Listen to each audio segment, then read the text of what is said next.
from so many countries. Professor Kazem Vafadari, our host today, and Professor Jafar Jafari, and our friend Reza Soltani, the four of us founded these webinar series because we had a vision. We had a vision that we articulated as global interconnected networks of scholars conducting engaged research with industry and with host communities to inform strategic evolution of tourism as a global force for peace, equitable prosperity, and sustainability. I think, all the four of us, and I think we share with many of you kind of an excitement and a little bit of an impatience. We are in an industry that's a global force, an economic force of incredible magnitude, and it has the potential with that force to bring a lot of good to the world.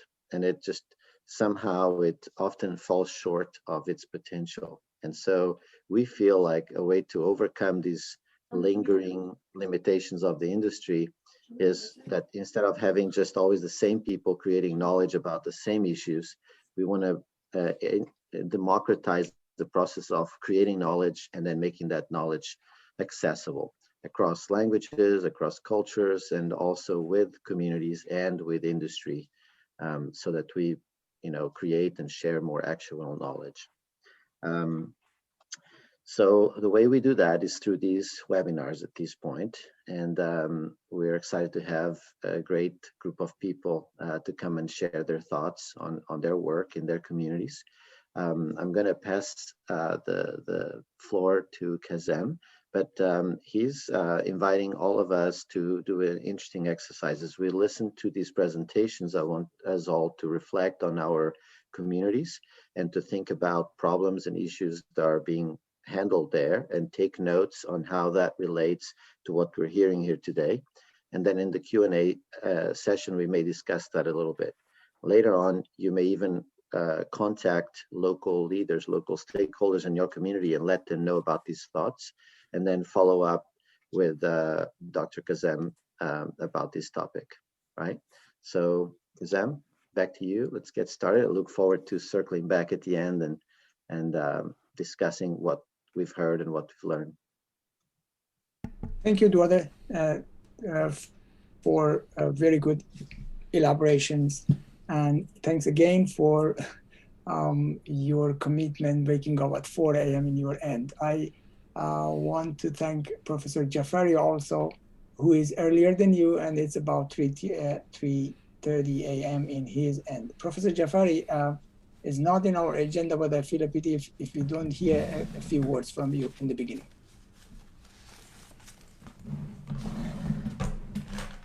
Good morning. It's not the time and place for me to talk. You are the co-moderators of the webinar, and we have great speakers waiting for us. So I'm actually anxious to benefit from your thoughts. Thank you very much for participating. Thank you, Professor Jafari, and thank you everybody for participating in this webinar at this time. Many of you, I know you have another seminar. Those who participate from APU, thank you very much for your commitment. You just finished another big conference at APU and you joined us.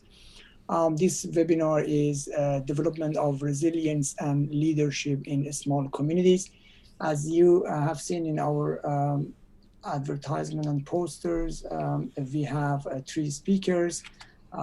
Me, Professor Duarte, and Professor Jafari are here to coordinate, moderate, and make sure that the lectures are interpreted with our students, and we collaborate with all our audience to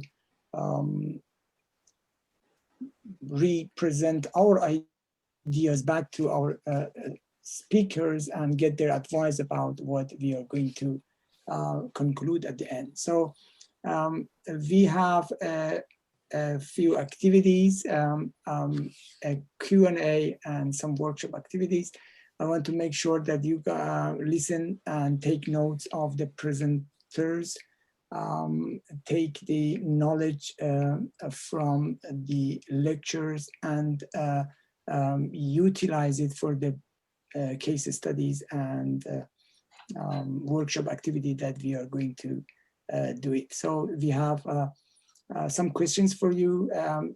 In the chat, you have a link that takes you to Google questionnaire. It asks you for your name, position, email, and location. And then it asks you three main questions. One is, please describe in just one sentence an issue that is being experienced by your community. The second one is asking you to describe how your community is currently responding to that issue. And the last question is asking you to describe why you believe this response is appropriate, or what you believe, or if you believe another response is needed. And we are going to collect these answers and communicate it with our speakers and get advice from them. Just to save time, I'm going to go directly to our speakers. The first speaker is Dr. David Ehrman. We follow Ehrman's presentation with Dr. Marcus Karsija, and then we listen to Lee Bennett. Dr. David Ehrman is Managing Director at Destination Capacity New Zealand. David has 15 years of experience in consulting, research, and education in the tourism sector. David is a global trainer for the Gstc and he worked with the UNWTO on the research applying the SDGs to tourism. He regularly works with both destinations and companies to help them create sustainable business models. David, floor is yours. Thank you. Thank you, Kazem, for the kind introduction, and thank you, Professor Moraes and Professor Jafari, for the invitation to join this and the opportunity to speak to this diverse group of people. Now, I'm at the other end of the scale. I'm either 19 hours ahead of Professor Jafari or 5 hours behind, depending on how you want to see that. It's 10 p.m. here in New Zealand. I think that's why it was very kind of you to let me go first. I will need some coffee for the second half of the session. So thank you very much.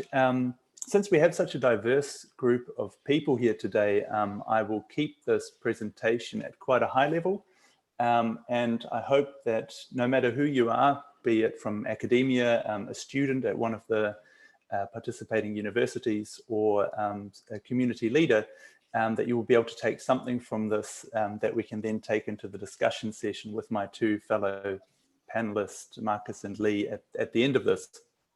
So I was asked to sort of set the frame for the rest of this, this panel session. So I will talk to you a little bit about planning for sustainability, and I want to introduce you, well, most of you will know these frameworks, but give you some thoughts on two sort of bigger frameworks that can help communities to plan for resilience in their communities and in the operations of their tourism industry. So first of all, we've all seen this, right? Until January 2020, everything was okay. Everyone thought tourism would grow forever. The fact that tourism would go up every year was almost a given, except for two little blips in 2003 for SARS and 2009 for the global economic crisis. We were used to tourism just going up, up, and up. But then this happened. And I think that threw a few people, because I think if you'd sat in a boardroom or in a leadership meeting with a community in January and you'd said, what if tourism dropped by 30% this year? Everyone would have laughed at you. No one would have seen that as a realistic scenario to plan for. And yet we had a drop of closer to 80 or 90%. So this took everyone by surprise. And it hasn't really come back. This is the latest data. There was a number of recovery scenarios that were talked about in March, in April, and May. Everyone thought next month is coming back, but I think we can see from the data that this is going to stay with us for a longer time. and we really need to plan for more resilience in our tourism system, because at the moment there seems to be a few dependencies that weren't so healthy for the system as a whole. And I really like this picture of what's going on here. We're all focusing very much at the moment on COVID-19 and recovering from the current crisis. But if we look beyond that, this is probably only the latest of another number of crises that are going to be coming our way. The next is probably a global recession that might be triggered by what's happening with COVID at the moment. Then, of course, the big one, and I think that's the one that we want to talk about to a certain degree today as well, is climate change, and some of the ecological challenges that might come with that. So I think while we're trying to recover or reimagine tourism in our communities and in our businesses, it pays to take a longer view of this as well. And that's where the Sustainable Development Goals come in. And as Kazem in his introduction said, I worked with the UNWTO on one of their reports in 2017 during the International Year of Sustainable Tourism for Development, where we looked specifically at what can tourism do to contribute to these Sustainable Development Goals. I mean, the Sustainable Development Goals established in 2015, aimed at the 2030, are a good basis for long-term planning, both for companies, but also for governments, be that at a local or a national level, to plan what kind of benefits they want their company or their region to achieve. And I mean, the research that was conducted as part of the UNWTO's work really found that tourism can make a positive contribution to all 17 SDGs. It's only named in a few of them, but if you look at what companies and what governments can actually contribute to as part of their tourism strategies, then tourism can have a very, very positive impact if it is planned correctly.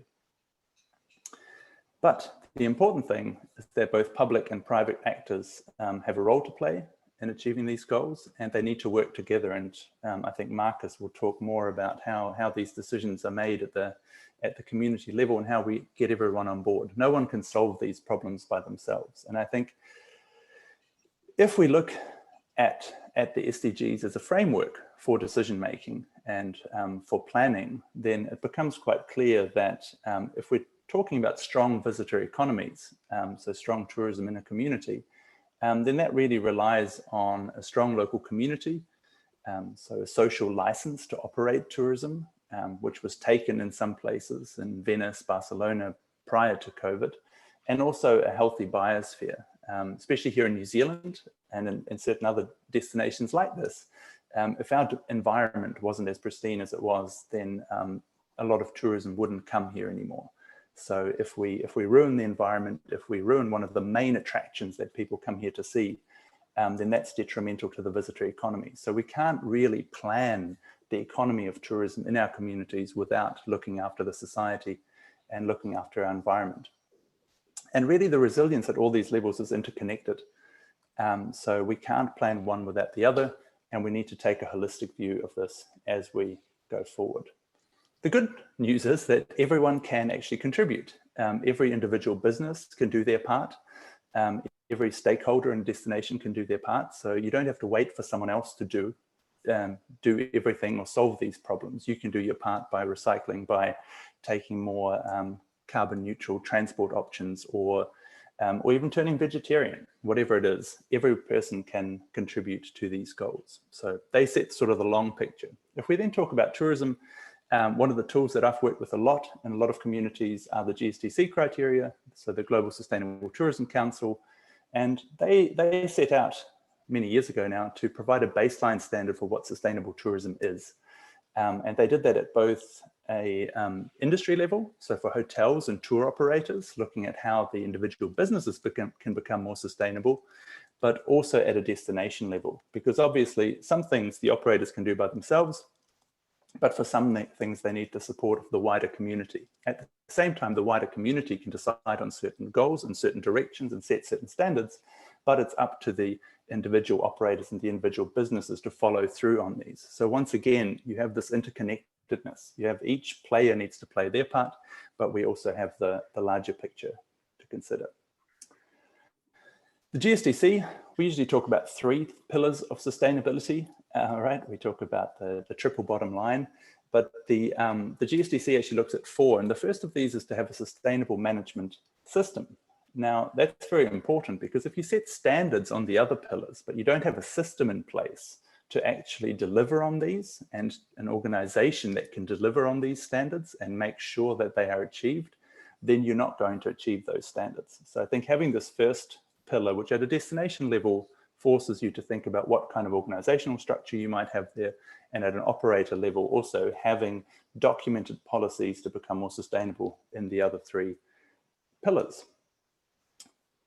B, socioeconomic impacts, obviously the one that most people want to recover right now. If we talk about tourism recovery right now, we're talking about getting back to actually making some money, where maybe previously, I lived in Bali for a number of years, and the biggest issue were the environmental hazards, plastic pollution on the beaches, ruining the biosphere, etc. But that's sort of moved to a secondary position right now, because at the moment, people aren't making any money, there's no business. And if you have an island that's 70% dependent on tourism, this gets you into problems very quickly. So this has become the focus of many recovery programs. Impacts on culture and local communities. Now, this is something that we're talking about in more detail today. Tourism should support the local community. A local community should be a great place to live, work, and play, as well as to visit.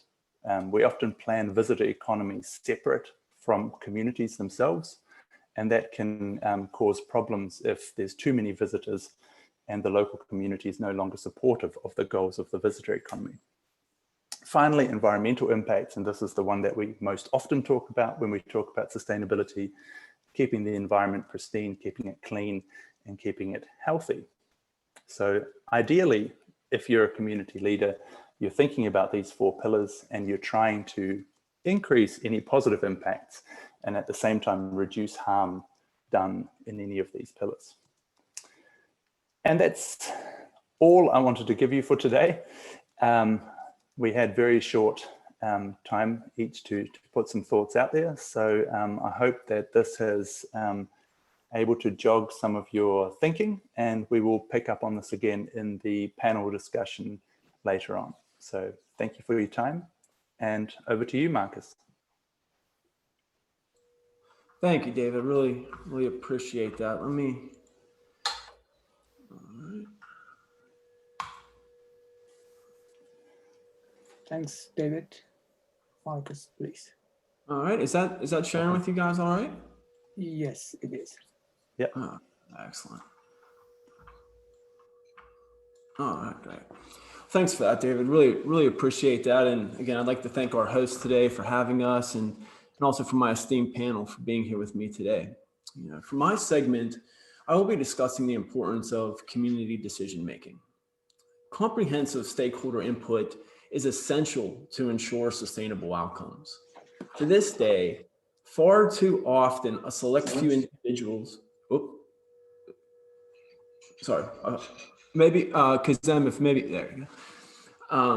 to this day, far too often, a select few individuals are still making decisions for the entire community.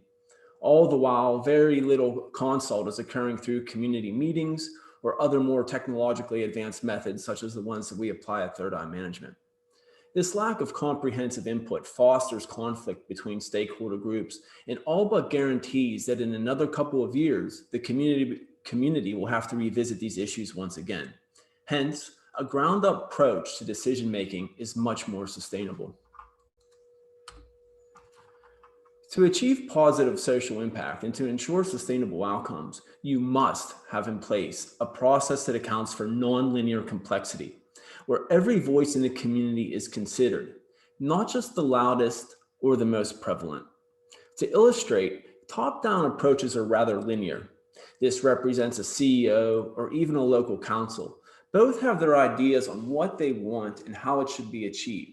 However, these groups, regardless of how diverse, lack the vision and comprehension of all the of an entire community and or those of all stakeholder groups. Bottom up is much more granular and accounts for all the individuals, taking into account the nonlinear, complex patterns that truly exist within a community amongst all the community members and stakeholder groups. So how do you account for complexity? Through systems. So if a local government and organizations would want to understand that they need a bottoms-up approach, then they would have systems in place to gather perspectives. Hence, this starts to achieve sustainability because it now accounts for the social impact associated with each community member, meaning each community member is going to perceive things differently, so to ensure a sustainable community approach. You must implement a system that is able to gather these perspectives at scale. As a community leader, it is of the utmost importance that you implement and utilize systems to gather this input. You must ensure the voice of all community members are heard, not just the loudest. By hearing the collective voices of the community as well as the perspectives of other stakeholder groups, the decision-making process will be supported by a comprehensive knowledge base. When leaders and decision makers then meet to make the decisions, the value of having achieved comprehensive stakeholder input becomes all the more relevant, as it is used as a tool to guide communication and collaboration by managing unshared opinions. So, to build resilient communities, support recovery, implement sustainable solutions, and to achieve sustainable development goal targets and/or the targets of any standardized approach, organizations must improve their stakeholder engagement, their stakeholder input, their evaluation, and their decision-making processes. Personally, I hear all of the time from community members and business owners and even department heads that they don't know where to start when it comes to developing a sustainability strategy, let alone to align to standardized approaches such as the SDGs. Many of them are concerned about social or environmental issues, and they also realize that today's market is no longer about profit. It's about giving back. It's about understanding sustainable approaches. So when figuring out where to start, where to improve your decision-making process, please know that you already have, just by being here today. So by the time we are finished, hopefully you are able to develop an authentic sustainability strategy that aligns with SDGs and aids the resilience and recovery of your community.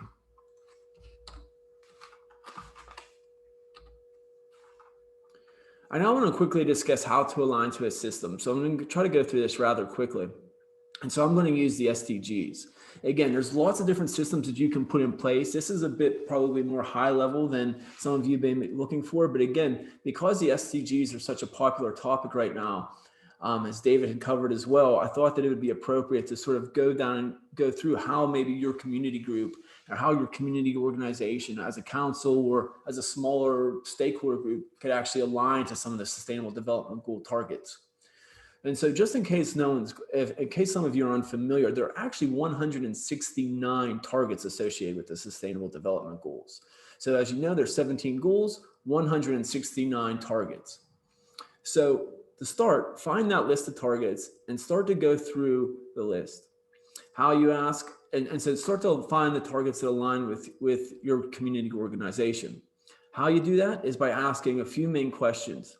Number one is, what do you offer? Which for community groups translates into how are you perceived? How are you branded? The other question is what are the values and demands of your stakeholders? Let these two questions guide you. For what is it that you offer? Things in terms of products and services, or for community groups, think about, well, what's our strategy as a community? What are we trying to achieve? What are we trying to get past? Are we working towards resilience and recovery? And within those 169 targets, you will find literature and verbiage that will help to guide you. A few other questions that you could ask to help align yourself with targets are, what are the values of your community? Ask community members about their values. Are there any opportunities out there? What challenges exist in the communities? How can you become a better neighbor? Who do you partner or collaborate with? It's probably best that I point out that this approach is not just for community groups. It is also for businesses. So what you do is, once you have identified your targets that align with your products and your services, you grow your brand by embracing these targets as being integral to your sustainability strategy and by embracing the cause. This goes for those of you who are reading this that have implemented sustainability principles into your community strategy long ago. Find your targets and communicate your alignment to those targets by communicating a more direct approach to how you and your community is going to help your community members by focusing on specific targets that align with the branding that you have identified. Your alignment with these targets will help you to formulate your sustainability strategy that you will communicate to your stakeholders and that is now rooted in creating shared value. By showcasing this alignment, by having your decision-making process influenced by the ability to account for certain targets, it shows your stakeholders that you care about the well-being of the world, which means that you care about their well-being. And as my final slide, I want to quickly go over, I've provided an example from Sustainable Development Goal Target 8.9, which is essentially around sustainable tourism.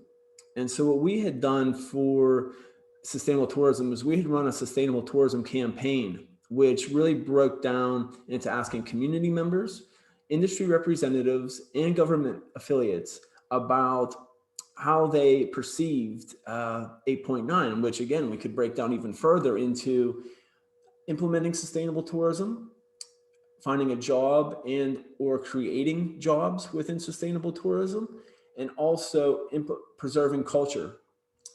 And so what we were able to do is gather this data at scale and compare across all the stakeholder groups. And through that data, by gathering the voice of every community member, and we've done this in the Caribbean, in the Middle East, and in Australia, what we were able to find is that most community members actually have a shared vision. Conflict is based off of a history of disagreements. But once you actually break it down and able to gather everyone's voice and collectively analyze it, you see that most people are after the same, and you now have a greater idea of what everybody is looking for. And I'm now going to pass this over to Lee, who gets into the psychology of things a little bit better. Thank you.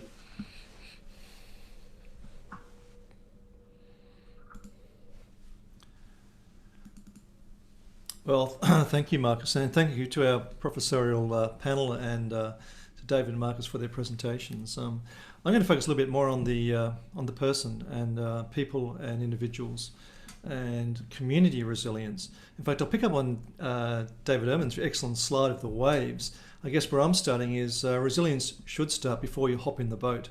Not so much when you're in the ocean and wondering what the waves might be. So it's a great prompt for me to refer to that. So we've done some work in the last 2 or 3 years on the basis of resilient leadership and mentoring and capacity building for people.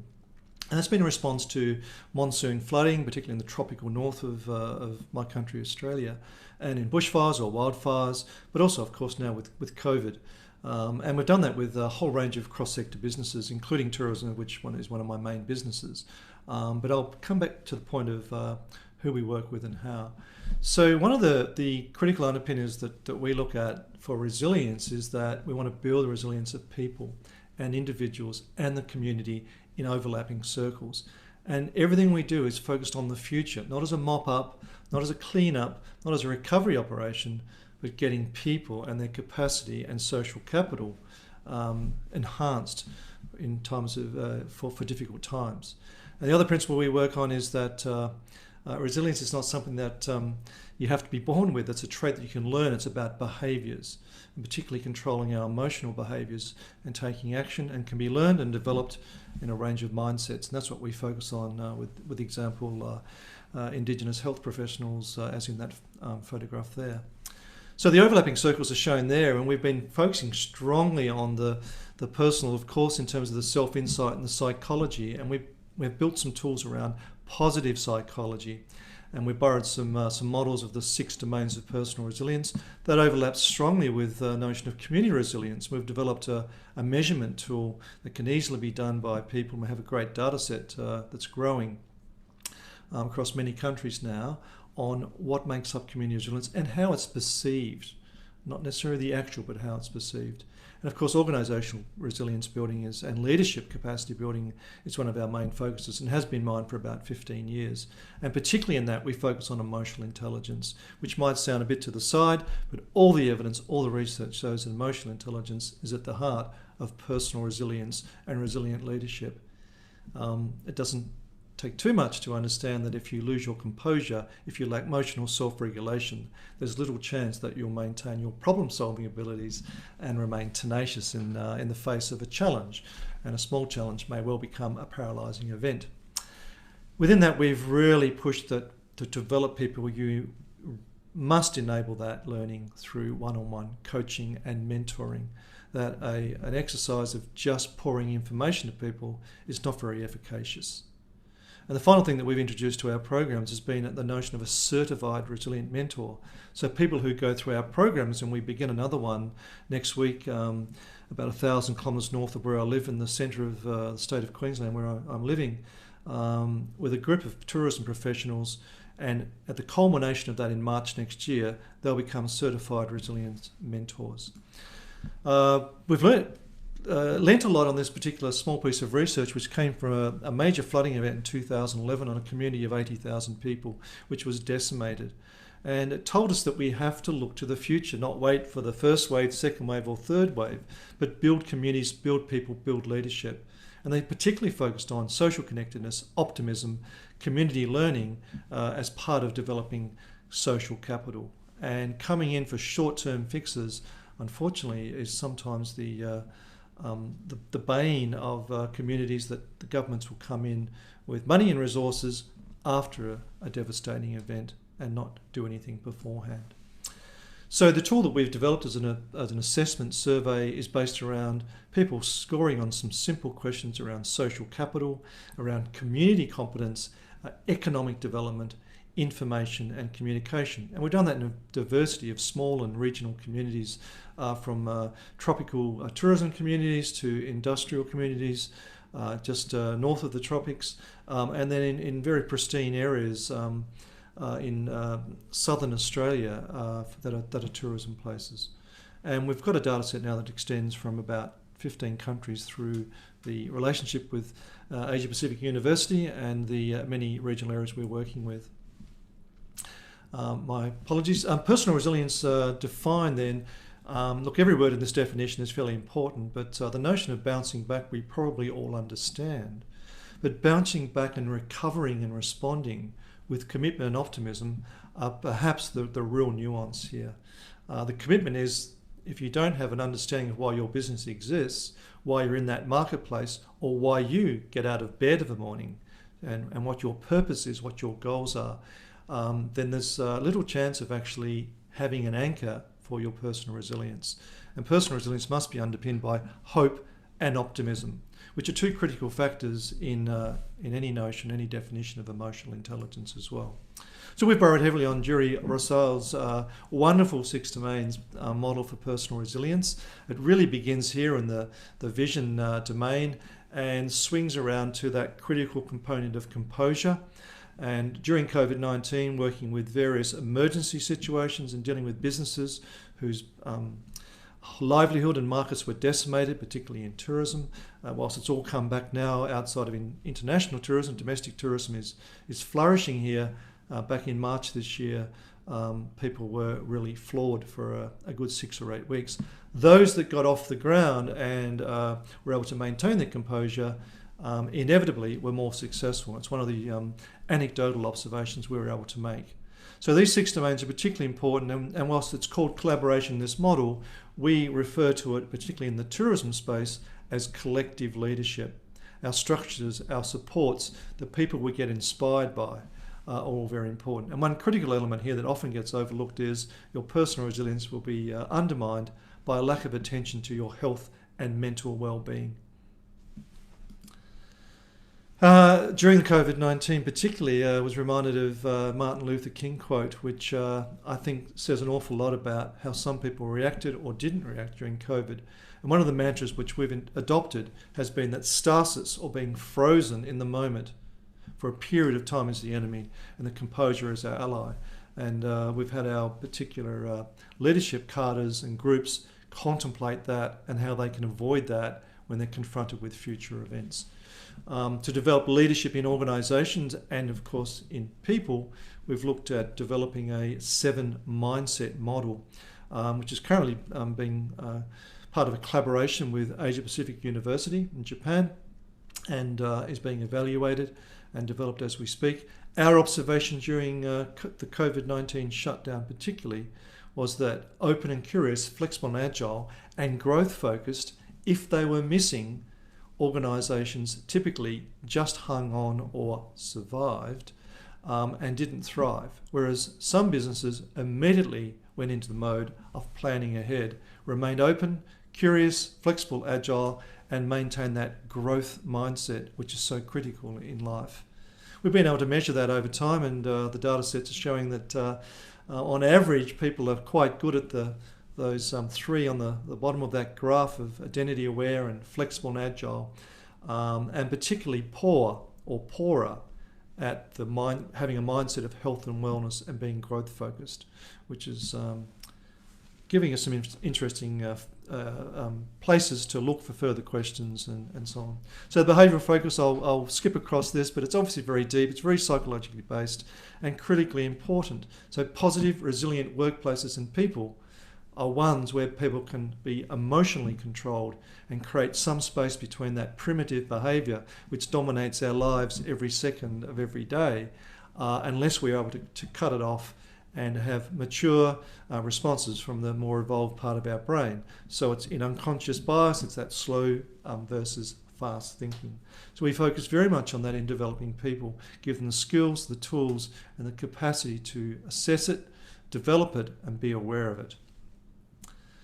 We did find for businesses during COVID-19 in particular, but for previous adverse events such as disastrous weather events or cyclones, typhoons, hurricanes events, that people can get bogged down in 3 of the 5 potential areas in a business. And in COVID, most definitely, we found too many people, not necessarily the majority, but too many got caught in the detail, the problem and the drama, and lost a lot of their composure to keep the business going forward, and actually tried to work harder and overcome things which they couldn't really control. And what they could have done was to stay focused on the vision and the planning. And there's a lot of lessons in that we've learned. So some learnings from some of our group and some participants here from a group of tourism professionals. Enhance social capital, build resilient leadership is really important. Addressing the levels of personal and collective leadership, and which correlates to wellness. We've involved youth leaders, 16 and 17-year-olds in some of our programs who have actually stayed and worked through the program with professionals, and it's been very rewarding and very innovative to see that happen. The creation of certified resilience mentors to, if you like, teach people how to fish and to carry on the work that we do with the one-on-one coaching has been particularly important. We've also found that wherever we can, we encourage cross-sector cadres of leadership groups and not stick too much to the one sector. Tourism in particular, my observation, and I also run a tourism organisation in another part of Australia, gets too focused on its own feet and loses sight of all the wonderful things that can be happening in other sectors. And the last thing is that we firmly believe that supporting people's learning through one-on-one coaching is of vital importance. So thank you.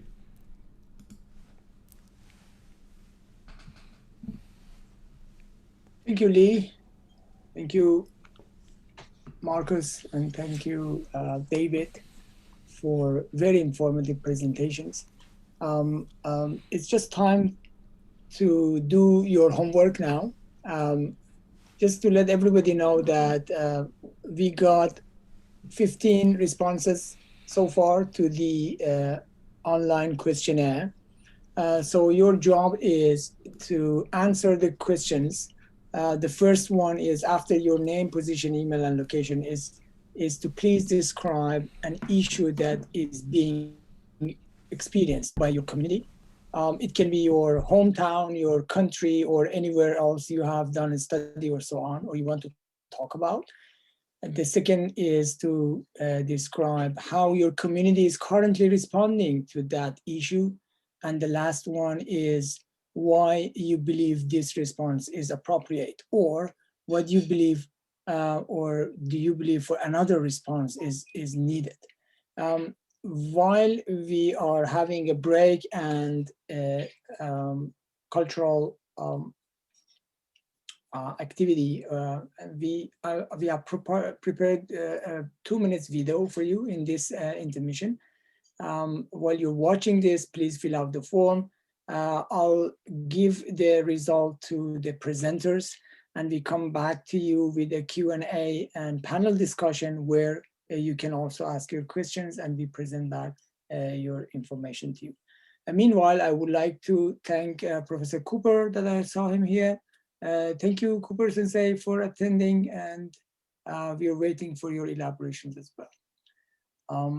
So Duarte, if you allow me, we can go for cultural intermission.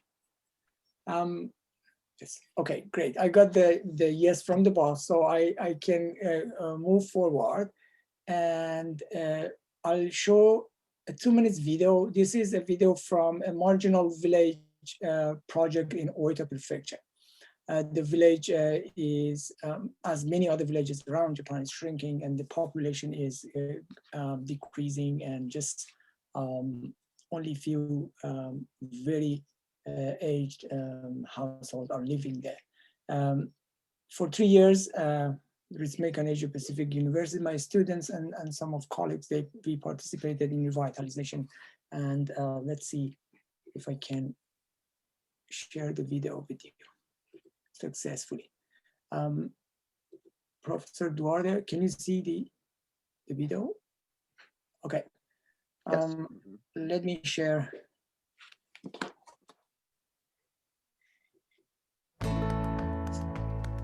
スモールサイクルプロジェクトといってですね、ここが地域再生の一つのモデルになればいいなと思ってます。So the gentleman, I'm just going to interpret the video. The gentleman is an artist, a Japanese artist, and he runs a project with us called Small Cycle Project.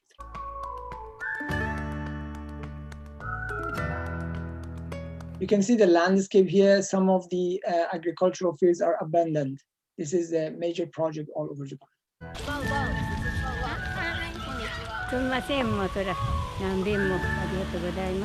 Thank you for coming many times. We really appreciate you. ここは皆さん長生きされるという話を聞いたんですけど。うちのばあちゃん100歳。My grandma is 100, more than 100 years old. この水と空気。水と空気。自慢の土地ですね。自慢ですね。ここを生きた教材として、フィールドミュージアム的に使っていただいて、いろんなことを地域の人たちとやっていっていただきたいなと思います。So we would like you to use here as a field museum. Please come here and enjoy the water and the air quality. This bridge is 100 years old without any fixing. And the video is taken by my drone. So wonderful. 匂うっていうのがすごい。恥ずかしい。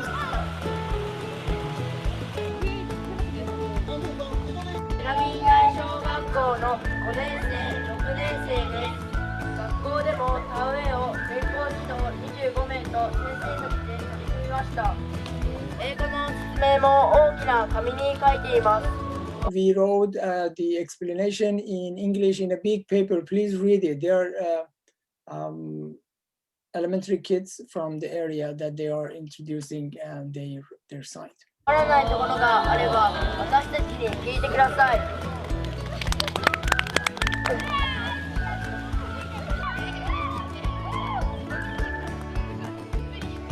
本当にないようになってですね。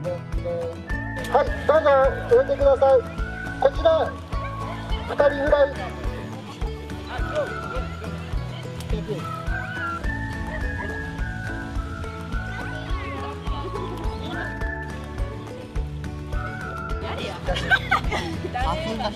バイバイ。バイバイ。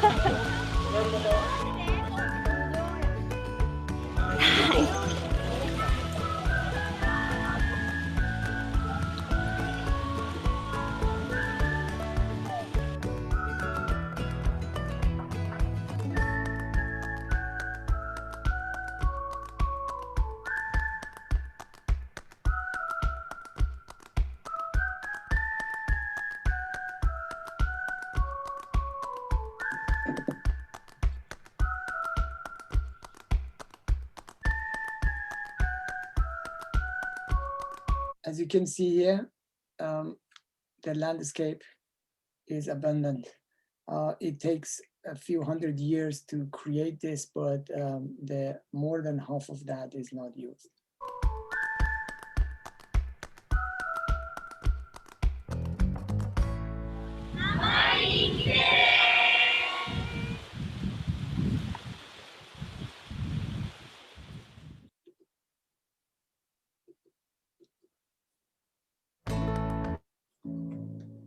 スモールサイクルプロジェクトといってですね、ここが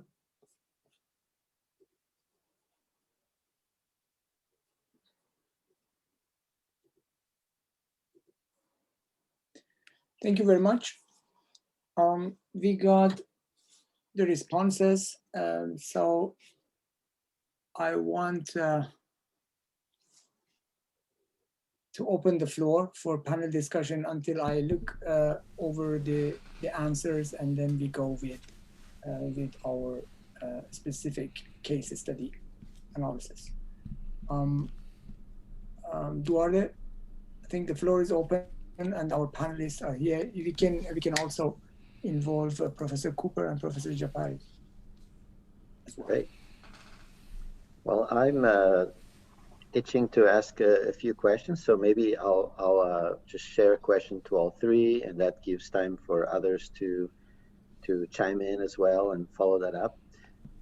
So I really enjoyed the presentations. It's you know, each of us are putting down fires and trying to make a difference in our space, and it's really a great experience to take a peek all the way across the planet to the wonderful work that the three of you are doing.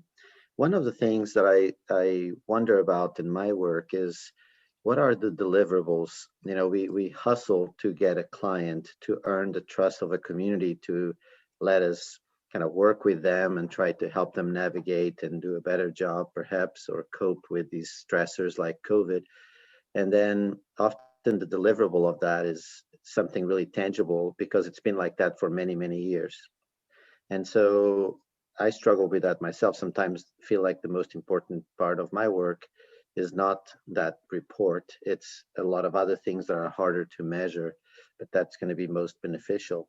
Could each of you perhaps, or at least some of you, comment on that? Like, how do you go about creating impact, creating a deliverable that you think is most effective in helping your client organizations? And anybody can start and take it from there. Sure, I can start if that's right. I mean, if I take as an example, I mean, the work with the Sustainable Development Goals kind of flows through into a lot of discussions with clients at all levels. Bigger companies have started reporting on the SDGs as part of their disclosure. And if we're talking about the Global Sustainable Tourism Criteria, just as the examples that I've given, the most rewarding thing, I think, is if I do a training for a group of tourism businesses or destination managers, is the discussions that you have with them afterwards, how they are going to apply it, because you're really giving them a framework. You're not telling them what to do, but you're giving them a framework where they can then choose how they want to make a difference with their business. So I think it's really this, the discussions with a few people that then really take that on board, and then keeping in contact with them. And after trainings, I sometimes get messages 6 months later. I just did this today. I remember we talked about this. So now I've got a sustainability policy for my business, or we've just started a new recycling system, or something like that. Just the feedback that these quite big ideas, and especially the SDGs, I think sit at this very, very high level. And the Gstc criteria make it a little bit more specific, but then it's still up to every business owner to really make that change in their operations. So I think it's getting that feedback. That's because in the end you can't do it for them. It's like going to the gym. If you have a personal trainer, if the personal trainer lifts your weights for you, you're not going to get any fitter. So right. When someone picks up those weights and runs with them, that the change happens, and that's inspiring. Great. So essentially, the maximum of you get what you measure. So if you can kind of lead some of these clients to start measuring these criteria, then their own work will be leading towards those outcomes. Exactly, and I think it's these incremental changes that are inspiring, that you're not going to become 100% sustainable all at once. They're baby steps, and everything that creates momentum, like Lee mentioned in his presentation, standing still is the worst thing you can do. So creating this momentum and making these little changes, that's the most rewarding thing. Right. Marcus? Thank you. I think one of the things that I've uncovered is that, and I've come from an academic background and also a corporate one, and too often we form these reports that really serve as decoration, right? And we do a lot of this stuff because it's either compliance or it's to demonstrate that we have put in the work or to uncover something. But on a practical level, particularly at community groups, and even when we're talking about, corporates and so forth, what we really need to initiate that dialogue is very simple diagrams and very simple processes to really initiate that communication and collaboration, right? And so I guess the work that we've been doing is a way to serve as a catalyst and to gather and to use perspectives as a means to measure impact. I know that was part of your question. So, when we talk about how can we do an impact, it's about saying, let's actually gather these perspectives and use that to actually see how well of a job that we're doing. So we've actually spun that around, and by gathering those perspectives at scale, we can then simplify that sort of complexity and all of these different viewpoints to then simplify that, turn that into a data visualization piece, and then use that as that communication tool and that collaboration tool, which subsequently also serves as an impact measurement tool and so forth. So look, I think that really at the end of the day, I think at a practical level, unless you're able to really get comprehensive, and I know I talked about this during my slide, but too often we are guided by just the voices of a few. And I think that as we really reach for sustainable outcomes, particularly when we're talking about resilience, recovery, and leadership, we really need more comprehensive approaches. And so anything that facilitates that, I think that really needs to come to the forefront of both the corporate and academic landscapes at the moment. Great. Lee? Yeah, thank you. I'll build a little bit on both the comments there.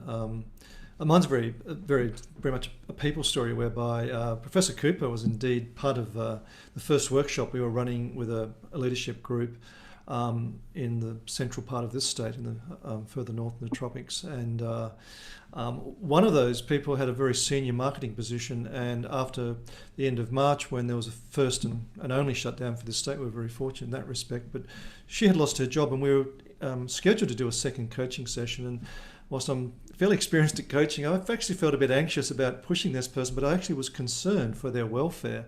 When your whole income ceases overnight. So I pushed her on several occasions to know we really should have our session, and let's just treat it as in my words, a counselling session. But I spoke to her and we got through it, and had to work very hard to get her to engage, and she gradually did. It was quite an emotional session for her. 6 weeks later, I asked her, look, where are you at the end of the program? And she actually sent me a very nice note. And this is not about me, it's about what we can do unexpectedly. She said that session basically saved her professionally.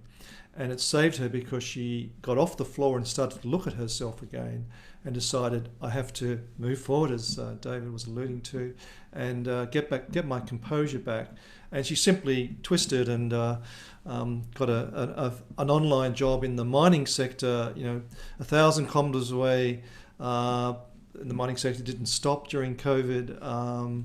So she was able to get that income, and now she's back in a very similar role to what she was 6 months ago. So it's a very human stories, multiple of those by many, I'm sure, that people will see their moment to be ready And the second very short example is the last group that we've done in a very pristine rainforest region south of here, have had 30 people go through over a 4-month program, and they're all now certified resilience mentors, and they've decided to set up their own mentoring network for the region to work with community groups, with businesses and individuals, with the auspicing of the council, the local government, to do that. And so they'll continue it on. And I think those are the types of things we just look for, those small but very human and wins that build social capital in an area. Great. I think, reflecting on these answers, I think all three of you kind of sometimes from like addressing it from a big picture perspective, but you honed in on particular life experiences. This reminds me of a book I use in my classes called Half the Sky. It's about gender equality. And at the beginning, they right away mention that in every chapter, they're going to have a real concrete story, because stories kind of have the ability to tell us really, what's going on, how people are changing. And that's something I've been trying to adopt, because we ourselves, as maybe change agents, find ourselves trapped in this duality, right? To write the reports and to write generic metrics and things like that. And I've been trying to inject into my deliverables small wins, as Lee mentioned, in the last comments, so that we can like tell our show a little bit better these impacts that we make through the process of engaging with communities. Thank you so much. Kazem, do you want to take it? Yeah, I have some food for the table. If you allow me to share the screen, it is here. The issues that has been raised so far are here. The first one is air pollution. The second one, they say they have not much profit. So tourism, in this case, is from the Vietnam. And another one is incorrect trash placement. They don't separate the garbage. Next one is lack of qualified workforce. My country doesn't accept applying lockdown strategy. Shutdown of business due to COVID, plastic waste. Number of tourists was decreased due to pandemic. The destination is not famous, it doesn't attract. Another case from Kenya is asking the pandemic has disputed their livelihoods, not the support from the government. And another case, we have again so much plastic usage this time. And next one is loss of jobs due to COVID. And overseas travel has been restricted by COVID. So these are the issues so far on the table.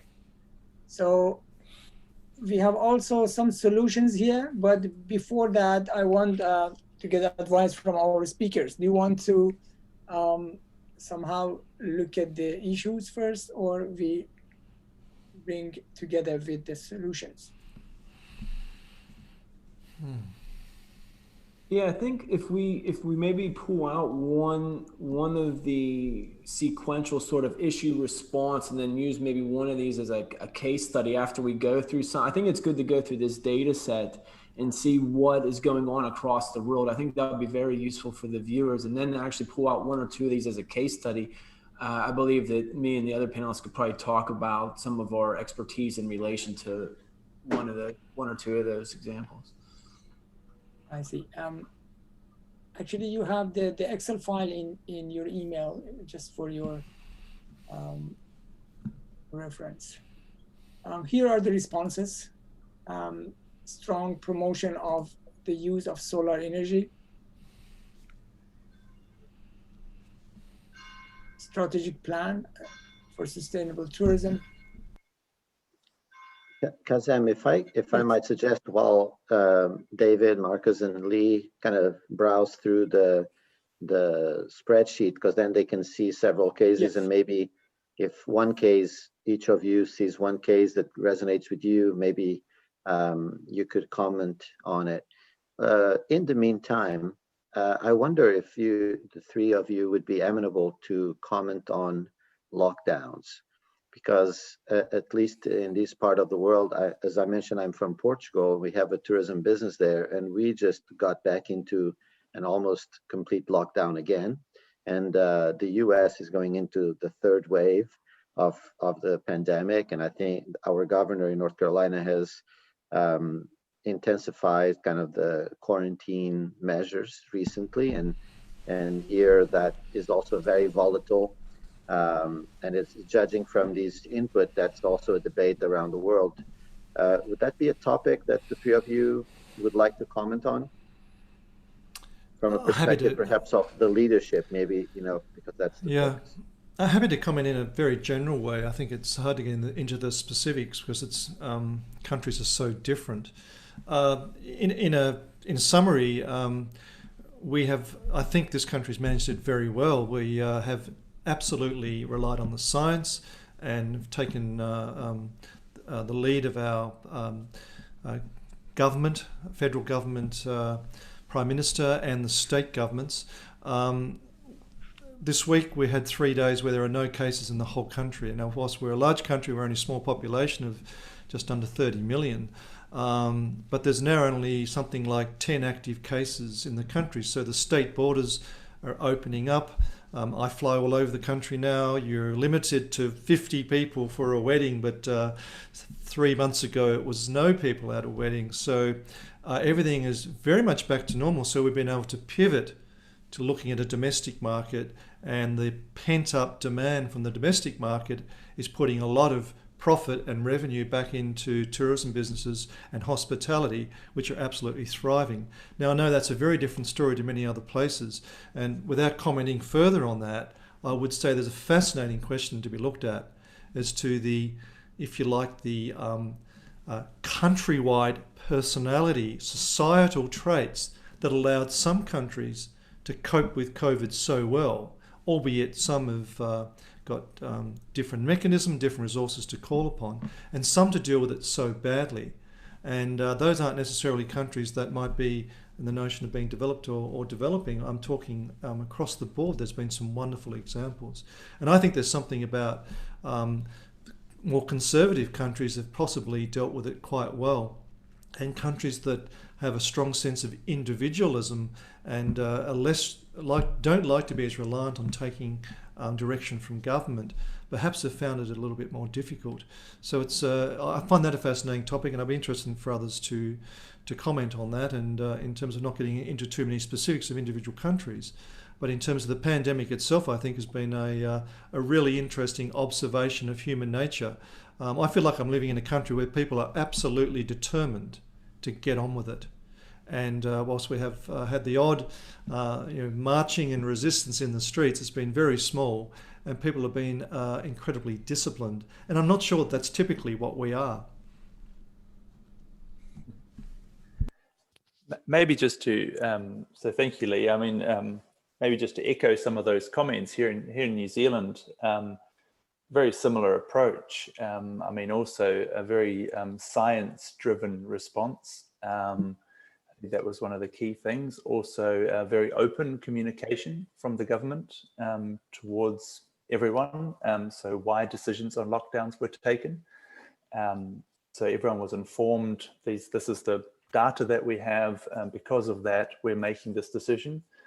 Even if you watch some of the press conferences, even to the degree of weighing up, extending a lockdown by 3 days as opposed to the financial costs that it will have on the economy. So having these discussions on an open panel with reporters present to be able to ask questions. So I think open communication was key. And also, I mean, same as Australia, I think New Zealanders generally followed the rules.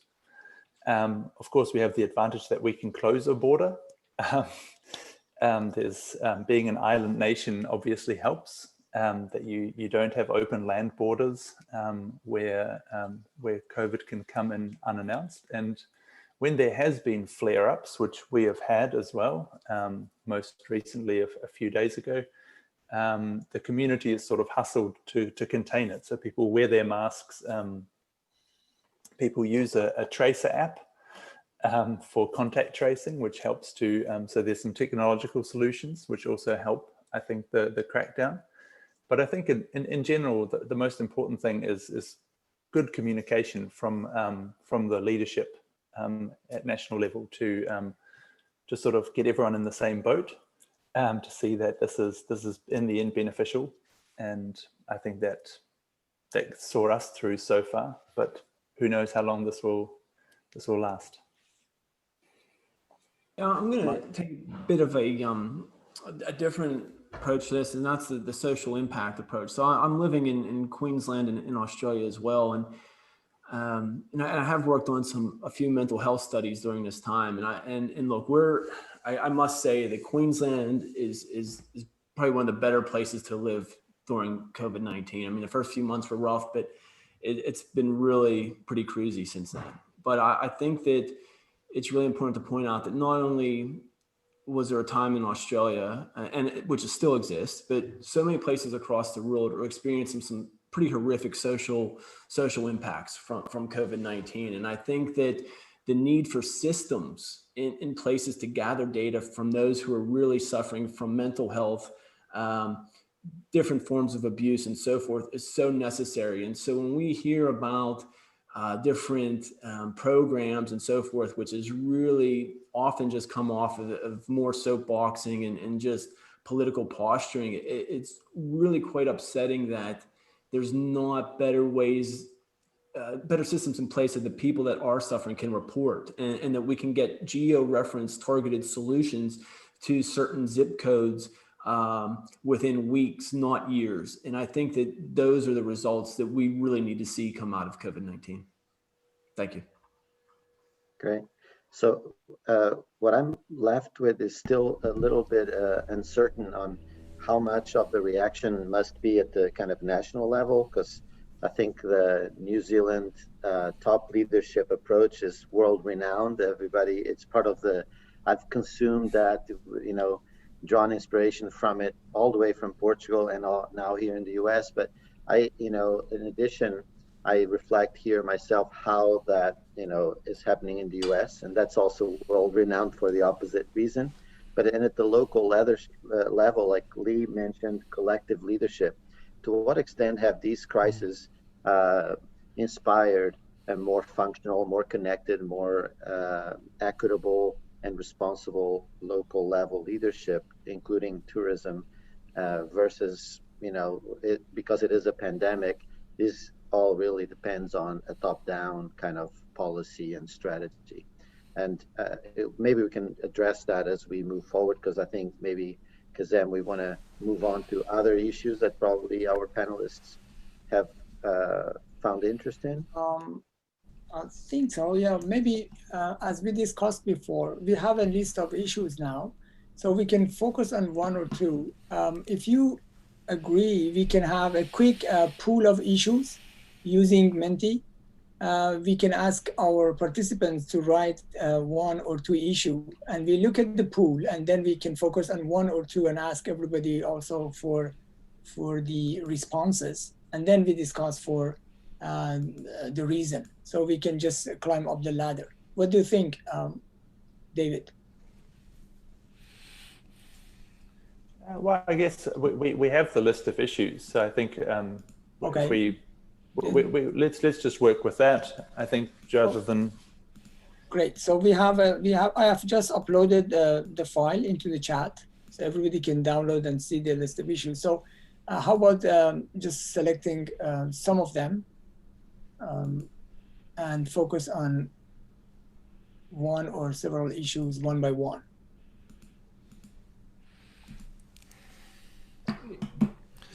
So, I think that if we look at this, so I've seen a very interesting one that has provided a good bit of detail in relation to Vietnam, and it says for the audience, it's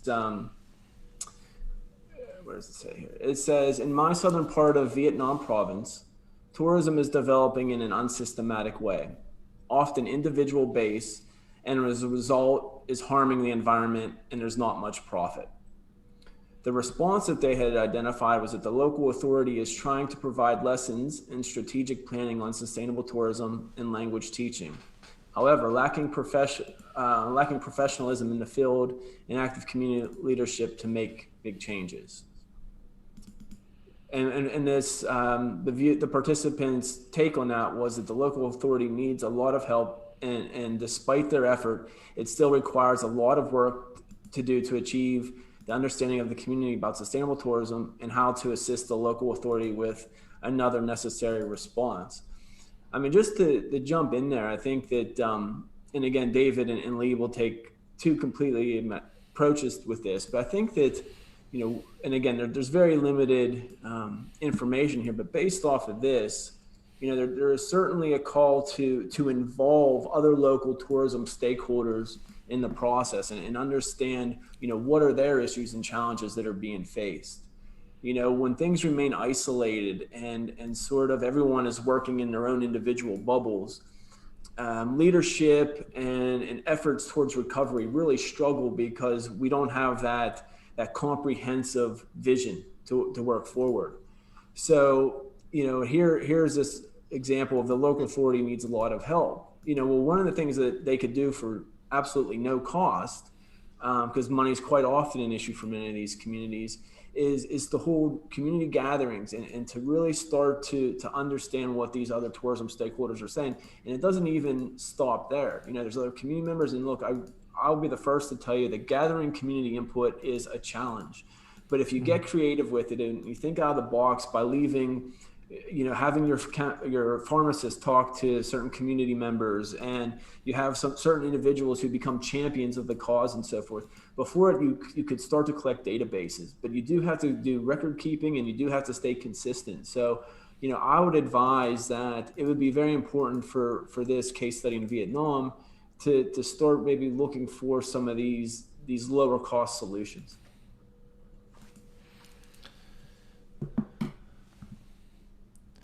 Yeah, I'm just looking at some of the many questions there, and I mean, they're so country specific and so different across various cultural boundaries, I guess. So people have got absolutely completely different challenges. One of the issues here we have at the moment is, and I'm part of running an organisation where we are the destination management organisation for a region, and we are very busy, and as domestic tourism picks up again, it's just a matter of planning. But I guess we take that planning and the stability of the the local government for granted. But that is a great platform to plan that ahead. I'm seeing some of the questions are around a lack of faith perhaps in what some local authorities might be doing, or that people are feeling very left out.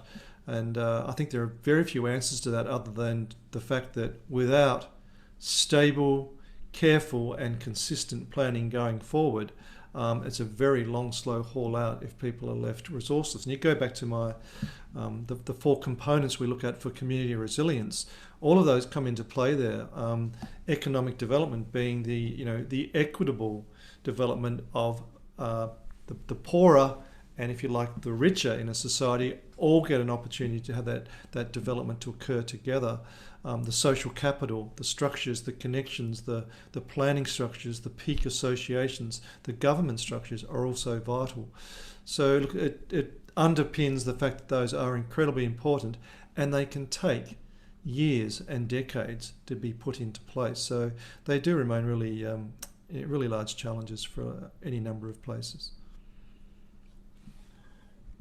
Yeah, absolutely. And I mean, just to pick up on the points that both Marcus and Lee have mentioned here, I mean, the Vietnam example is typical in a way that tourism does tend to develop, in an unplanned fashion, unless we're talking about Disneyland or something that's run by one company. If we're talking about community tourism or sort of destinations taking on visitors and then going through the traditional sort of life cycle model, it tends to be a little bit dispersed, different actors doing different things. And I think, as Lee said, it's the governance of this that becomes tricky. very quickly, because it's very difficult to govern tourism top down unless it is a Disneyland. So you need groups or individual actors at different levels of the destination to take charge of their part of the business and lobby for certain things. And really, as I said, sort of anyone can make that change. It can be one small, it can be individuals. They can change things. It doesn't have to come from the top down. It can come bottom up. Some cases in Indonesia, 2 schoolgirls started something called Bye Bye Plastic Bag in Bali, and they managed to, over a few years, get plastic bags banned from Bali's shopping centres. So it doesn't have to be a top-down initiative. It can be people at any level that can start this change. And just to pick up on one point where I think this is nicely, the example from Kenya. So the sustainable livelihoods in Kenya, I think that's an interesting one, that when the tourism value chain got disrupted, people went back perhaps to some of the other industries, like agriculture, for example, that they were maybe working on before tourism came along, that sort of got forgotten about. But that still form an important pillar of the value chain, because if agriculture can produce local produce, that can also feed into tourism. And you see similar things in parts of Indonesia. Nusa Penida off Bali is sort of the most recent island around there that's developed tourism completely. And they were, prior to that, very much into seaweed farming. But ever since tourism came, the seaweed farming was completely abandoned. And there's a lot of culture and a lot of knowledge that's actually getting lost there.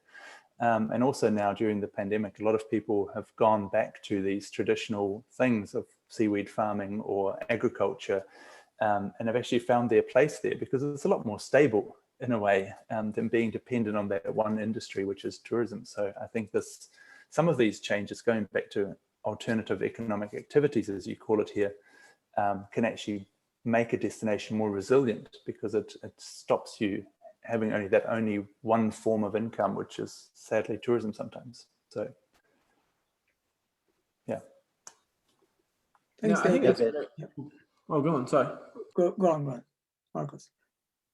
Yeah, I was simply just going to say that I thought that point by David at the end there about having because there's a really great country representation here in these results, and I just think that point about not having an over reliance on tourism is I don't think that could be stressed enough and emphasized enough. I mean, I have done a lot of community tourism case studies over the years, and the ones that have had some levels of success have always had this diversity to them. They just never sort of dropped down their plow and dropped their handicrafts and anything and picked up tourism. That's not how it works. I mean, as I'm sure a lot of the students are aware, is those industries, those traditional industries, are what makes community tourism flourish. And so often when you go into these communities, you talk to the people and they don't even realize that they have something that tourists want. They're like, oh, what do we have? But yet they have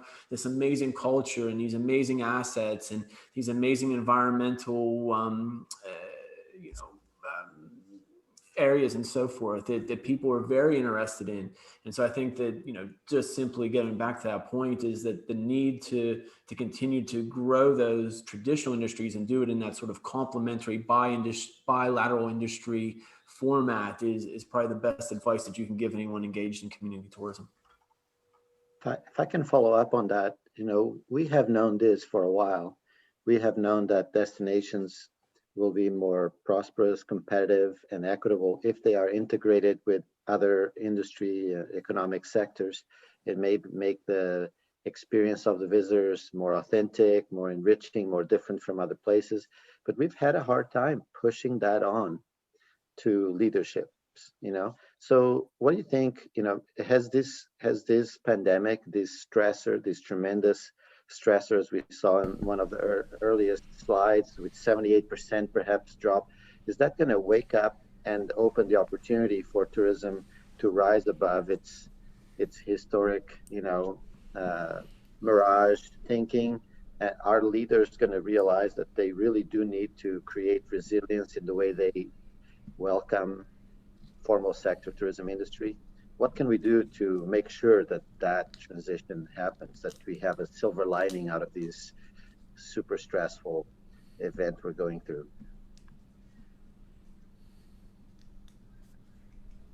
It's a very good question.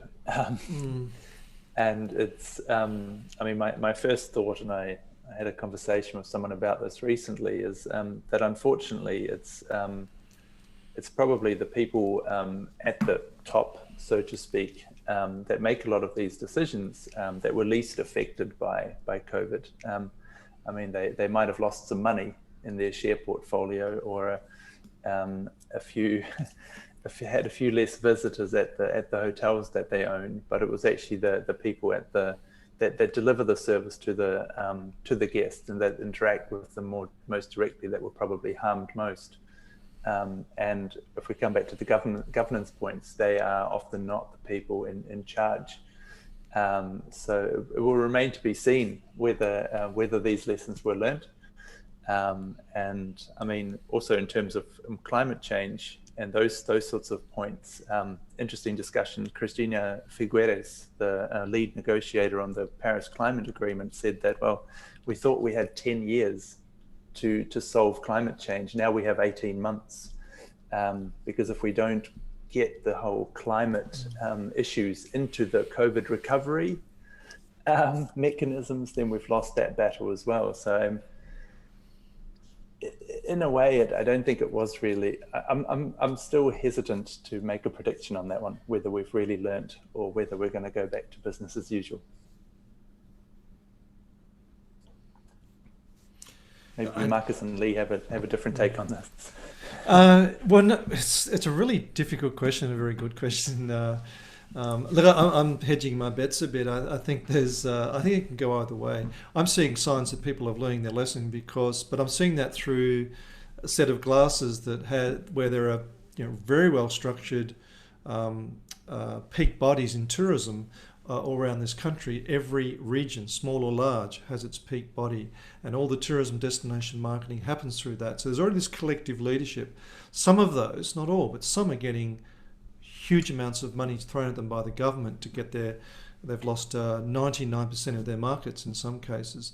Now, whilst domestic tourism is flourishing and they're all doing very well at present, the international tourism, who knows, another 18 months, 2 years, I think much longer. Some countries I don't think will be allowed back into some places for a long time. So I think that's extremely difficult, and I'm not sure how they'll cope. I really, I have one example which I find flabbergasted by it, is that some people still, rather than look at building resilient leadership now, have just simply turned to trying to improve their communication processes for the next disaster, and I don't understand that at all. I think that's putting a small band-aid on a rather large cut, and so I think I'm a little bit pessimistic for some, but very optimistic for others.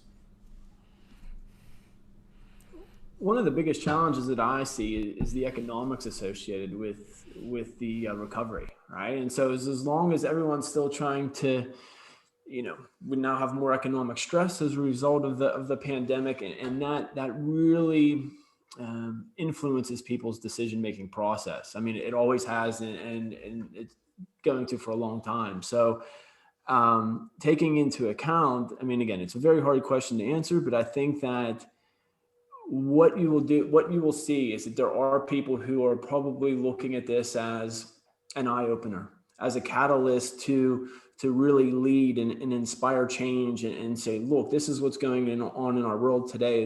We need a response. We need this resilience. And on the other hand, you're going to have this panic, this anxiety that's going to continue to lead to a lot of bad decision-making. And look, somewhere in the middle, there needs to be a system that can work for both of those sides. And that's, look, at the end of the day, I think that's how do you adopt, and how do you how do you play with both sides, and how can you work with both sides to try to find these solutions? And I think that that's always been a challenge in communities and in society and in the world. And so I don't see it.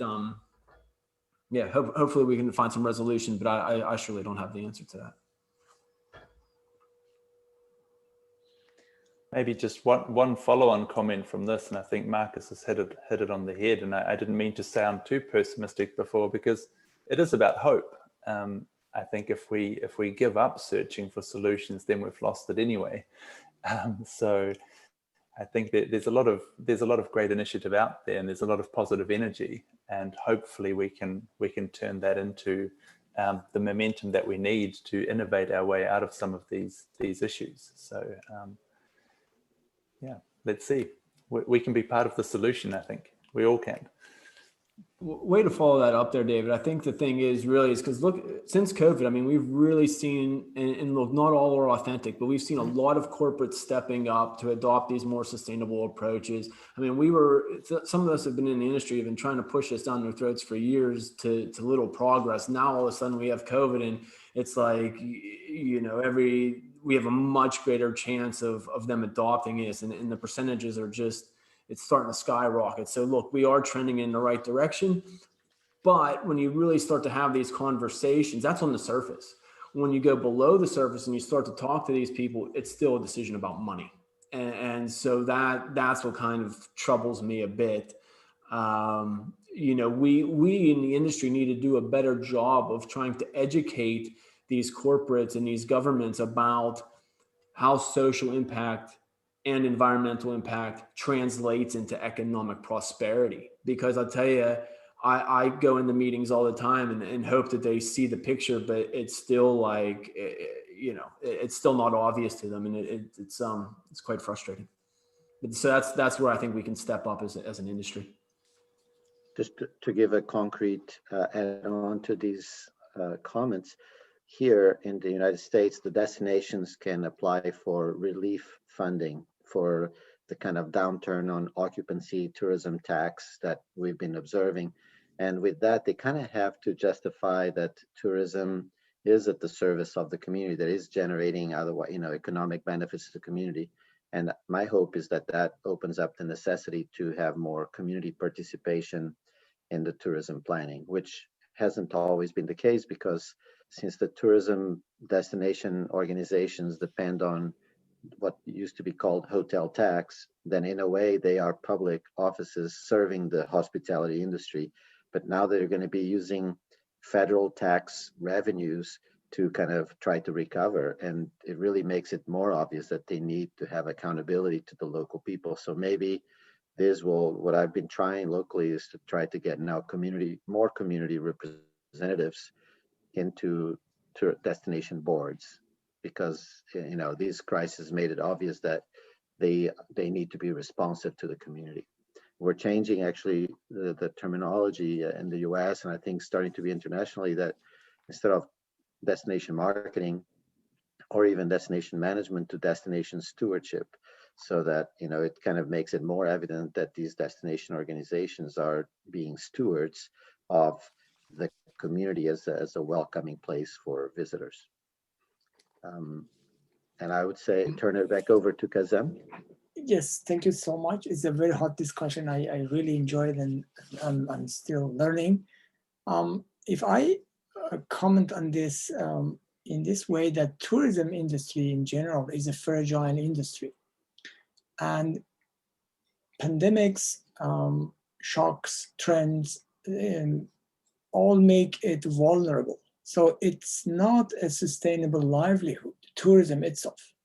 So how it can be sustainable if we invest too much on tourism, how we can depend on tourism. So we have natural disaster, we have economic disaster, and now this pandemic, this is taking longer than ever, so that have been before. Some people are just limiting the distance. They are thinking of a more authentic, more different destination or different way of satisfying the needs of travel by going domestic, but is a really domestic solution. How much market that is feeding a destination is really domestic, because some destinations are highly depending on incoming tourists. So my suggestion is that how we can lower the level of dependency or livelihood dependency on tourism. Because if we think of sustainable livelihood, we should have not giving tourism a dominant role in principle or in advance. But for the moment that it has happened, how can communities recover from high dependency or highly dependent economies that is based on tourism economy? What are the alternatives, and what are the solutions for short-term and long-term? Because for sure, the government tax and subsidies cannot last forever. And there is no guarantee what's coming up next time. So then do we need to redefine sustainable tourism itself? What does really sustainability means for tourism? Is sustainable marketing, or it's sustainable thinking about tourism? We need to redefine. I would like to ask Professor Jafari's comment on this, if possible.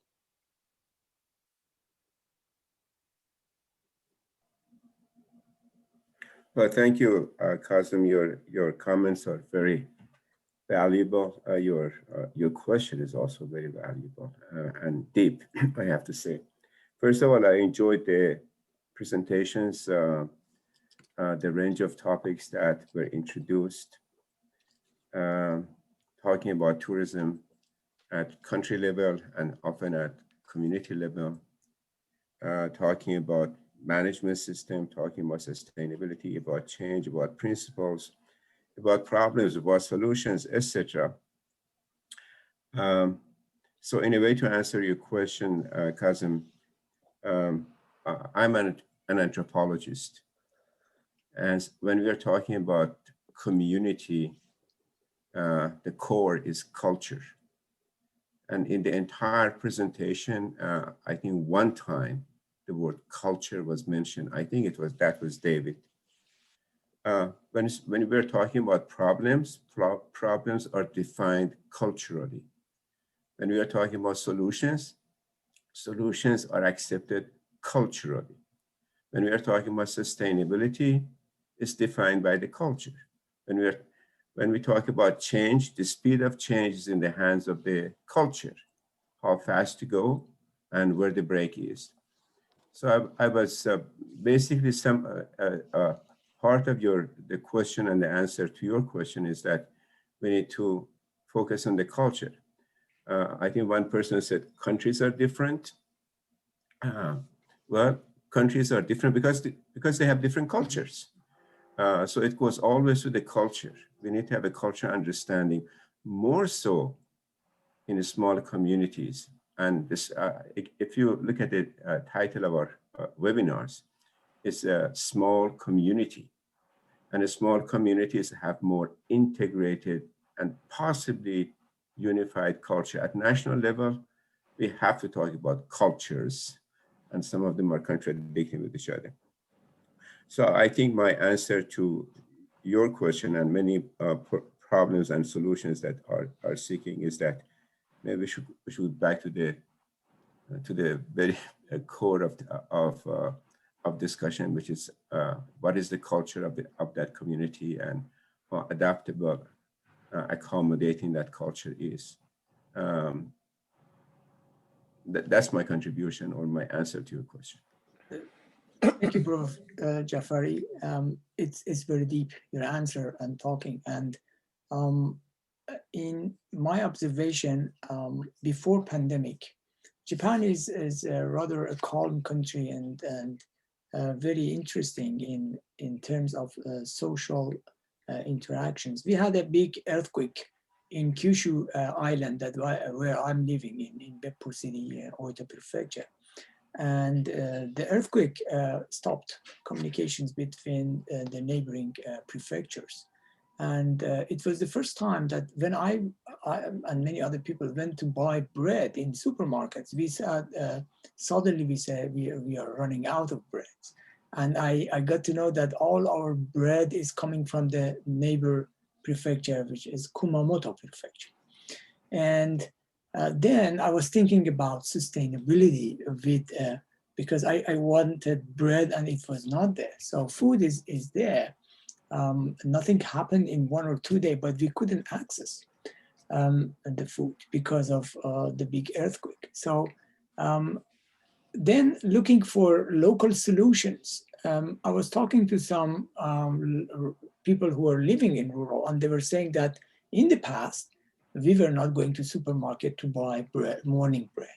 We had many things to eat. In the morning, we didn't used to eat bread at all. Japan is not a bread society, it's a rice society. And searching a bit more, I found a very interesting man who has documented 200 species of edible plants in Oita Prefecture, out of which about 50 of them are delicious and edible. And but they can't find them in supermarket anymore. You can find in very old recipes or grandma's food, but not anymore in the supermarkets. So again, I think if we back to go to travel, I'm not 100% sure, but maybe it's changing the culture of travel, that everybody wants to go to see Rome, for example, or to go to Madrid. People used to enjoy what they have around, or they may be satisfied with. So again, to my same question, how much domestic tourism is a solution for sustainability of tourism? This is, and if you let me share one slide, because I want to make a inclusive approach. I want to give 1 minute to all participants to write one sentence in answer to this question. Then we can see the word cloud of everybody's voice in the screen. So please go to menti.com and use this code to answer this question. Is domestic a solution for pandemic or not? If yes or not, you just write in very short sentence. And meanwhile, I want to ask Professor Cooper also for a quick comment on this. Malcolm? Well, there's a lot to comment on. Thank you for joining us, and please. First of all, I'd like to really thank the panel and Duarte and Jafari and yourself for making this opportunity work. One of the comments that I would make is we should not blame tourism for the conditions we're in. What we should be doing is following, and this is what we tried to do with this particular webinar and other things that we're doing with Lee and so on, is to work out the tools to make the community able to function with tourism, with healthcare, as part of their resilience, their inclusivity, their resilience, their sustainability. You know, I find, I mean, tourism is a very flexible thing, and we should be looking at the appropriate form of tourism in a particular place. But really what we need is what our panelists have shown us, the ability to understand the community, to energize that community, and to bring them to face sustainably any problems they might have, or indeed the growth of tourism later. So that would be my comment about why we're here and what we should be doing. I have a. Can I lead with my chin here? What does everybody think? We've talked about the SDGs tonight. What does everybody think about the fact that a certain country will rejoin the process of trying to be sustainable, rejoin the Paris Accords after the election. Does that fill us with hope? We were talking about before. What do you think? Would be a question mark there. Okay, anybody would like to comment on that? I'll take a stab at it. I think that's really perceptive, Malcolm. So if so, then this whole affair will have a decisive positive impact in the world, right? To some degree, COVID has caused the switch in leadership, hopefully, the results of these elections and perhaps other elections around the world. I think, I forget if it was David, Marcus, or Lee that mentioned that some countries have reacted with more kind of equitable and inclusive and transparent leadership, and they have adapted better and reacted better to this pandemic. And countries like the United States, with lack of transparency and more of an authoritative approach, have really shown the limitations of that kind of governance. And so perhaps, and the US in a way is the 500-ton gorilla in the world. So, this shift here perhaps affects all of us around the world, not just Jafar and I who are in the country. And so perhaps that's a metaphor for the rest, for our discussion. Can COVID also shake things up at the destination level, and have those destinations evolve, and show in a raw way their dysfunction thus far, and lead them to improve themselves moving forward. So that's why we really wanted to get information on the tools that could be used for that. And I think we've done that tonight extremely well. Thank you very much. If I could just jump in there real quick, I think one of the biggest challenges is that when you think about a society, you're often surrounded by people who think like you, all right? And this can almost be crippling, because when you hear, for example, if half the world does not want sustainable solutions because they don't believe in it for what other reason, they're not going to believe that the other half of the world does want, they're very hard to convince. So you really need something that's able to really sort of bring these insights and sort of lay it all in the line, and all of these perspectives to sort of comprehensively assess all of these various viewpoints in order to move forward. So I just wanted to add that in very quickly. We just add one more point, and Professor Jafari, I really like your comment on the cultures, and I think this comes back to that as well. I mean, of course, we all want the US to rejoin the climate agreement. I think that's a step in the right direction. But even while the federal leadership over there disagreed with the climate agreement, there were certain states like California and other places that were ahead of their game, doing more than they needed to, because in that cultural setting, in that part of the US, that was the right thing to do. So I think it's once again, it doesn't need to be the global sort of leadership or even national leadership to change these things. It obviously helps if it's all aligned, but everyone can make a change, be it at local, community, state, or federal level. Yeah.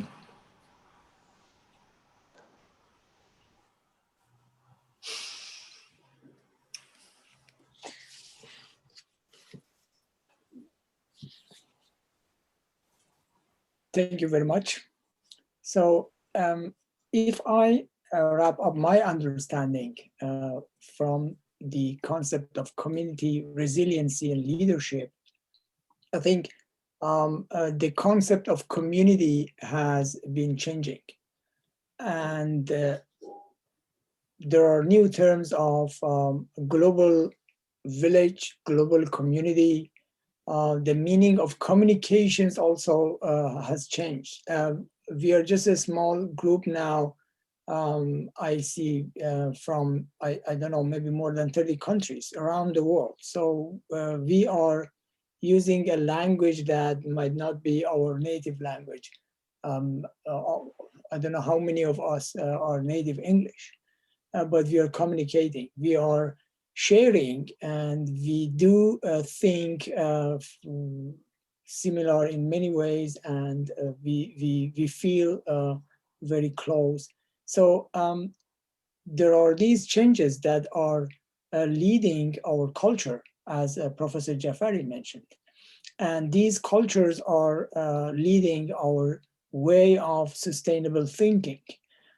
If we go back to the past, we see that people were more associated with their environment and with the geographical locations. If I can borrow something from my favorite studies that are more food and agriculture, the association of human being and the land and environment has been playing much more significant role in human culture, in human sustainability. People have been living in a place that they used to sustain it, they used to communicate with and live in harmony with the resources they have, but now they found themselves more free.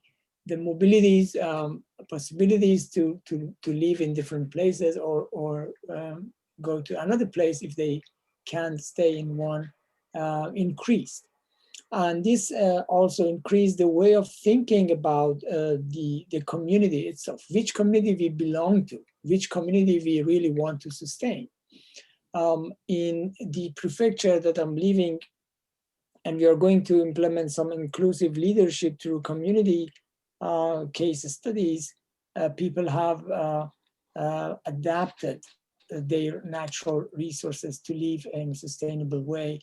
And now they are not able to keep it anymore because the young generation moved out. The new generation, they are not associated with the agricultural heritage, which is base of their culture. And it is creating the lack of sustainability. If I summarize this thinking, by 2010, the world population for the first time became equal in rural and urban. Before that, people were living in rural landscape. They used to produce their food and what they consume, and then out migration. So if this continues in another 50 years, what happens? Who is going to produce the primitive needs for us? And knowing the fact that still 70% of what human beings are eating is from small scale, smallholder, traditional farming. We did a mass food production to feed the world, but we lost more than 50% of the world biodiversity, and we destroyed everything. And for tourism industry also, look at the past 50 years. We started make people able to move around with very free mind and cheap patterns, low-cost airlines, and so on. So we conquered all destinations. I was looking through the information that I got from a city in Italy, north of Italy, Venice, for example, over tourism. So tourism itself has proved that sometimes bring unsustainability if goes not in a sustainable way. And now we are blaming that why no more tourism? We are not able to travel. So all goes back to the concept of community, to the culture of community and sense of belonging. The leadership, it used to be more sustainable by all means. In the agricultural heritage of Oita Prefecture, for example, people used to join forces to build a water pond because they do not have enough water for agriculture. It used to take 100 years. Maybe few generations were contributing and collaborating in making one water pond for next and next generations. And do we think about our next generation when we travel now? This was practiced by communities. The community leadership was able to bring people together to work for the future generations. How much we can do it now? How many people we have? Of course, volunteerism, we have people who are environmentalists and so on, but I'm talking in general. That is, I think if I go back to Jafar's idea of the culture, this is the culture of sustainability. And I think we have to go back to the culture of sustainability, to our traditional way of sustainable management. And what we have received from the past is a clear example of sustainability and inclusive leadership. So we have to find our past to save the future. That is from my side. Duarte, if you have any other comments. I think our time is much over the schedule, and our participants might have other agenda as well. Are you going to return to your domestic question? Yeah, let me, yes, go to the domestic question. Share the screen. It's here. How about your answer, Jafar?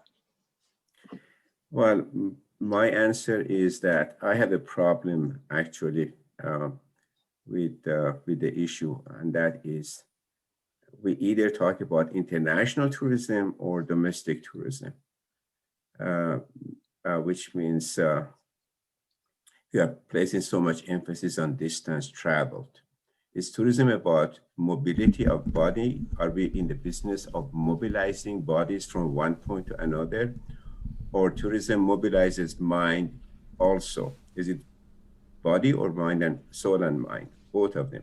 I think those of us who are in sociology, psychology, anthropology, etc., we say tourism also transforms mind. And if it does, therefore, distance becomes irrelevant. Is it possible for me to feel the feeling I have 3,000 miles away from home? Can I have that feeling at home? To some extent, I can. Many people can. So what you're doing is you're saying domestic tourism. Domestic tourism is closer to home. But something which is even closer than domestic tourism to home is staycation. Is a staycation tourism? Or how do we define tourism? And that's a question I actually asked in the last century during the energy crisis, when the price of gas in the US went up from 29 cents in a matter of a few weeks. It went to $1.29, something like that. So people replaced tourism with domestic tourism, and a bit after that, it was just outside of their community. And more or less, this is what is happening exactly now. Staycation is becoming a popular response of the tourists who cannot take a vacation, but they go just across the hill or on the other side of the lake and get a cottage and so on and so forth. So therefore, yes, domestic tourism is good as plan A, plan B, etc., etc. But we should also concentrate, we should not always keep the distance in the definition. I know when we are defining tourism, distance is one of the factors. When we are defining international tourism, distance is definitely the factor, 100 kilometers or miles or whatever it might be. But I argue that tourism is not all about transfer of body. Thank you, Jafar. And I think the use of media and information technology is supportive to your idea that there are many ways of traveling, not only to move geographically. I want to thank everybody and just leave the floor to Duarte to say the last closing remarks. Thank you, Kazem. Well, I must say that it was a privilege to be here and engage with these three tourism professionals. You know, they've developed a career of engaging with destinations, help them be as successful as they can for the benefit of their communities. I think all of us should, you know, follow that path.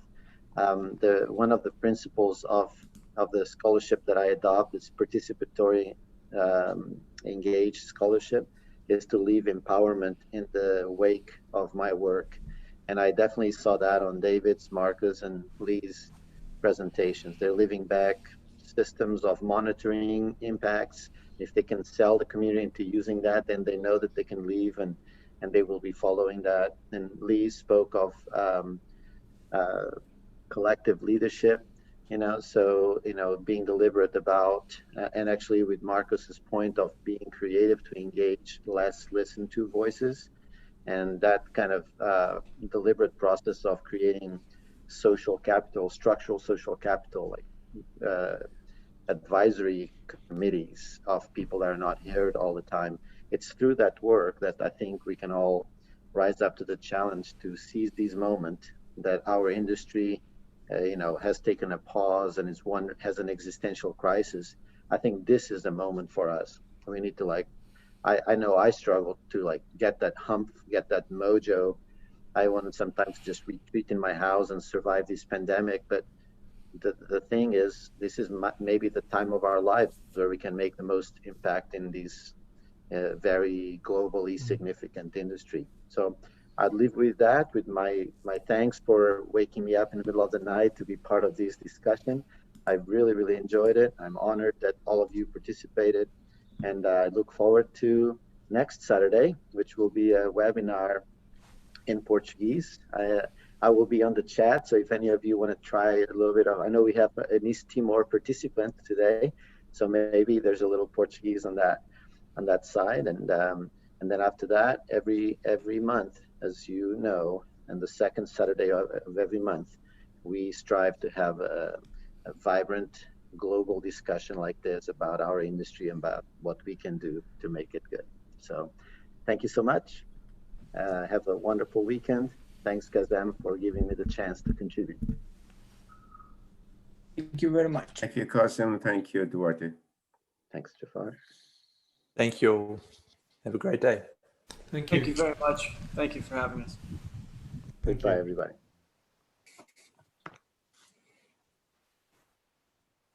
Okay. Yep.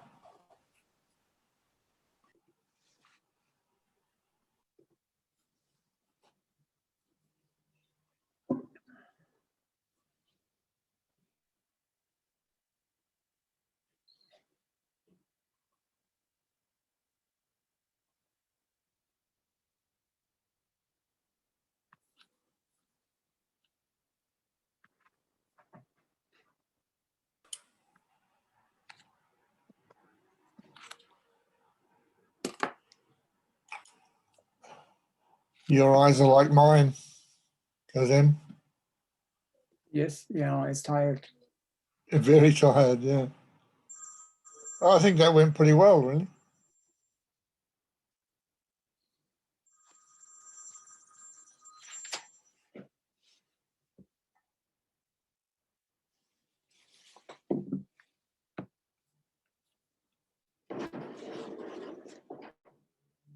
Okay, Malcolm. Let's have a great evening. Yeah, you're leaving, are you? Yeah. Okay. Thank you. I think Reza will be quite happy with what happened. Good. So, see you later. Bye. Yes. Everybody. Thank you. Goodbye. See you. Yeah, I'll catch you on Zoom again. Yep.